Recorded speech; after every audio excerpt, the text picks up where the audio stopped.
ఆయన చెప్పిన ఈ కొండ మీద ప్రసంగము అత్యంత ప్రాముఖ్యమైనది. ఈ ప్రసంగంలో మత్తయి సువార్త 5వ అధ్యాయంలో 3-12 వరకు ఉన్న ధన్యతలు క్రీస్తుని నమ్ముకున్న ప్రతి వారి జీవితంలో ఉండవలసిన జీవిత విలువలు. అవి 8గా ఉన్నాయి.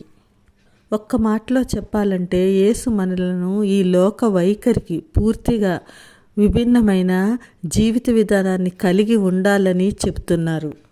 ఆయన ఈ ప్రసంగం ప్రతి వాక్కు ఎంతో దయగా ప్రేమగా ప్రజలను ఉద్దేశించి చెప్పిన పలుకులు.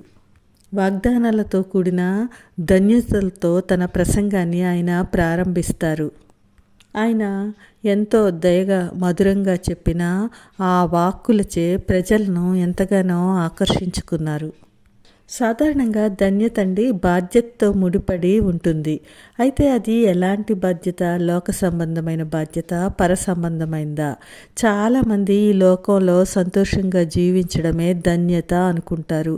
ఈ లోక సంబంధమైన సమృద్ధితో తులతూగుతూ లూకాసు వార్త 12:19 చెప్పినట్లు ధనవంతుడు తన ప్రాణంతో, నా ప్రాణమా, అనేక సంవత్సరాలకు విస్తారమైన ఆస్తి నీకు సమకూర్చబడింది, తినుము, త్రాగుము, సుఖించుము, సంతోషించమని తన ప్రాణంతో చెప్పుకుంటాడు. అయితే దేవుడు వెర్రివాడా, ఈ రాత్రి నీ ప్రాణం అడుగుచున్నాను, నీవు సిద్ధపరిచినవి ఎవని వగునని అతనితో చెప్పినప్పుడు, దీన్ని బట్టి అతని యొక్క సంపాదించిన ఆస్తి అతనికి ధన్యత చేకూర్చలేదు అని మనకి తెలుస్తుంది. అంటే ధన్యత అంటే ఈ లోక సంబంధమైన సంతోషం కాదు అని మనం తెలుసుకోవచ్చు. అలాగే సొలొమోను మహారాజు అతనికి లేనిది లేదు.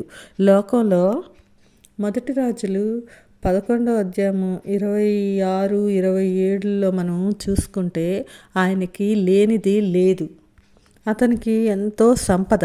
అతని కిరీటము ఆభరణాలతో పొదగబడి బంగారం ముత్యాలు పుష్కలంగా ఉండడము, వెండి రాళ్లంత విస్తారంగా వాడుక చేసెను అని వాక్యం మనకి తెలియజేస్తుంది. జ్ఞానం విషయంలో కూడా అతని కంటే జ్ఞాన సంపన్నుడు లేడు.